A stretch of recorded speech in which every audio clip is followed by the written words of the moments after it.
Welcome to my quick talk on GitHub Actions for the MacAdmin. I'd like to thank all the contributors to the MacAdmin community. I owe a lot of you for all the projects, knowledge, and friendships that I've received over the past number of years. My name is Jon Crain, and I work as a client platform engineer at Unity Technologies. At Unity, we believe the world is a better place with more creators in it. At Unity, we recently transitioned our CPE source control from GitLab into GitHub Enterprise.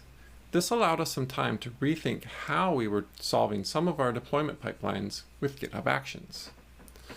So what makes GitHub Actions awesome and something MacAdmins should use? Well, obviously, you want to use them to automate tasks. And first of all, most people working on open source projects are already using GitHub. For any public repo on GitHub, GitHub Action runners are built in and, best of all, available for free. So yes, you can run Linux, Windows, and even Mac OS runners for free anytime you need them. For private repos, there is a cost per minute, or you can host your own runner on your own hardware. I'm going to touch briefly on action basics and share a few actions we found to be handy at our work and could be helpful to any MacAdmin. To create a GitHub Action workflow, you simply need to create a YAML file in the .github workflows directory of your repo. The YAML file should contain a name, a trigger, and a job to run. A job can be triggered by nearly any action in GitHub, but most people use them on pushes or pull requests. They can also be triggered on a recurring schedule or manually, and can even accept input when manually run. For the job itself, you can create multiple steps and even utilize bits of code from the GitHub Action Marketplace, which allows you to simplify common tasks like importing a certificate to the keychain or creating a PR. Marketplace actions are also easy to create. For the MacAdmin, some helpful ideas could be to run your linters or even pre-commit, which Elliot Jordan talked about 2 years ago at MacDevOps, during your pushes. It would actually be more of a pre-merge instead of a pre-commit though, but it could help in verifying that people working on your project are creating better code for pull requests. Another huge use of actions for us is auto package.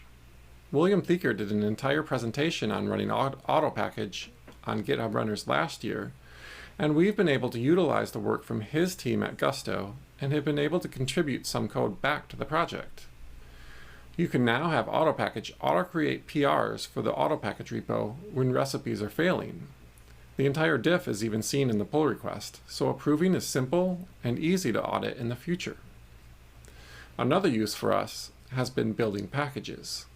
One of the struggles we had as our team was growing was sharing developer certificates for building signed packages. Now, we simply store our certs in a GitHub secret and rely on GitHub Actions to automatically build the signed package. I've recently released a GitHub Action for Monkey Package that will create a release for a package.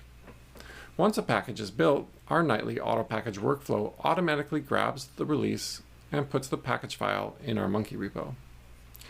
I've put together a working demo with a few GitHub repos that I will link to at the end of the presentation, and I'd like to show you those in action right now. Here we have created a repo from a Monkey package folder, and you can see we're editing the payload and we're going to create a new version. So once we create a pull request, we can see we've updated the build version number, which the action will use as the release version. Once we go ahead and merge that change, we can see that the action was triggered on the push to main, and the action is running and has successfully built the new version of the package.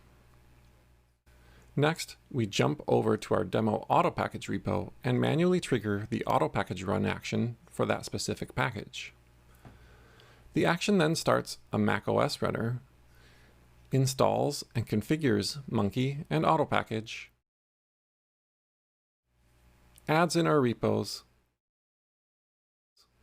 runs make catalogs, and then starts our auto package run. We can see that it has detected the new version of our package And it has also created a branch for the new version in our demo monkey repo. And we can go check out that branch and merge when we're ready. We use a few more actions in production to handle this side of things as well. Thank you all for attending my presentation. The links to all the resources will be available on my GitHub.